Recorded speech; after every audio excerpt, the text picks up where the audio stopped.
Hey everybody, KC here. So I want to tell you about a book that I've been reading that is just relentlessly upbeat, positive about CEOs, focusing on how business can be great for the economy and for America. It's just an amazingly positive book.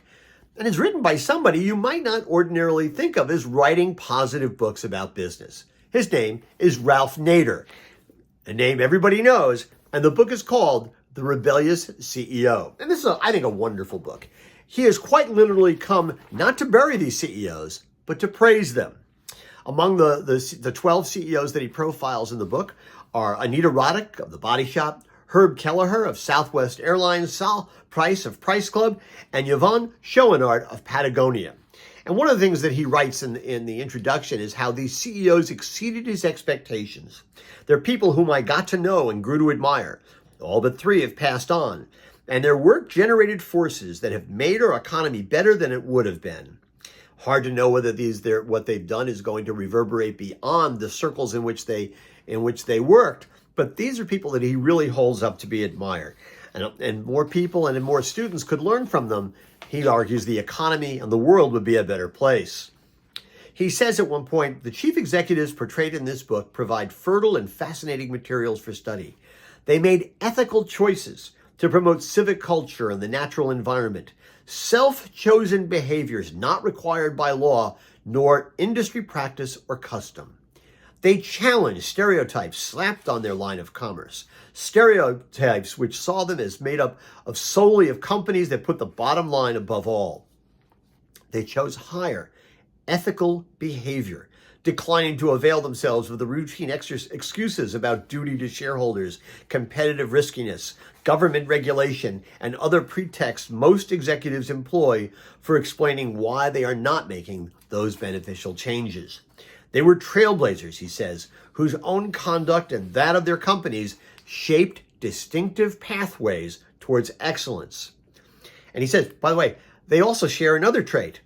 All of them insisted that none of what they did would be possible if not for profit. Profit was possible, so all of them paid very, very close attention to the details of their business. They weren't flying at 30,000 feet. They were, except maybe for Herb Kelleher, they were actually focusing on the details of the business because they knew that getting the details right and making a profit made everything else possible. By the way, considering the state of the world at the moment, I thought this passage was really interesting. He says that none of these executives avoided speaking out against injustices for fear that it would offend customers, cause political retaliation, or hurt the bottom line. They refused to censor their political reviews. They named the political candidates that they supported without worrying that they might lose sales. He gives this example. Sal Price, the Jewish founder of Price Club, condemned the functioning of grand juries and funded Palestinian job training and other charitable activities to the consternation of some of his Jewish business colleagues. I have to tell you, I actually met Ralph Nader almost exactly 50 years ago.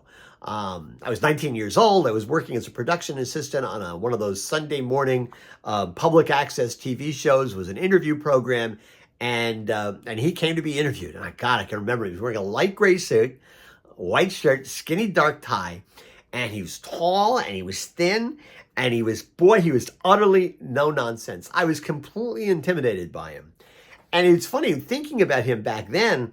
I found this book like amazingly warm. I didn't expect it, and it's a really a positive read. One of the things about this book is it's really about progressive capitalism. It's making the argument that those things actually are possible. It's about ethical behavior. It's about understanding that the financial bottom line isn't the only bottom line.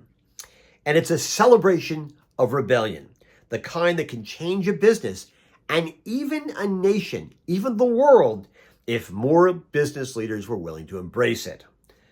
It's called The Rebellious CEO. It's by Ralph Nader. I really, really, really recommend it. Anyway, that's what's on my mind this morning. And as always, I want to hear what's on your mind.